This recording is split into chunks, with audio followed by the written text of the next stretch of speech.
Hi, I'm Lieutenant Governor Spencer Cox from the great state of Utah. Thank you for this opportunity to share my thoughts about the U.S. Constitution as we celebrate Constitution Day. When I was 8 years old, my parents took me to Washington, D.C. for the first time. It was a trip that changed my life. As we visited historic sites around our nation's capital and the homes and final resting places of many of our founding fathers, I became entranced and inspired to learn more about the history of our country and the people that fought to make us who we are today. That trip ultimately resulted in me studying political science and attending law school, and eventually led to my service as Lieutenant Governor.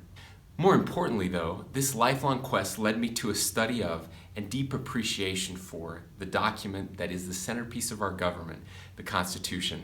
Although it has been with us for 230 years, the miracle at Philadelphia is even more miraculous in hindsight. It is impossible to me that a document of that complexity, with so much innovation in government and with such far-reaching and long-lasting impacts, could have been written and debated in such a short amount of time.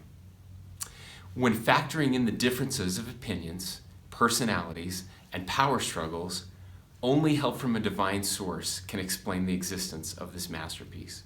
More importantly, this document that took 4 months to write and 2.5 years to ratify embodies a grand experiment in both self-government and limited government emanating from the people with divine rights that would change the course of human history forever.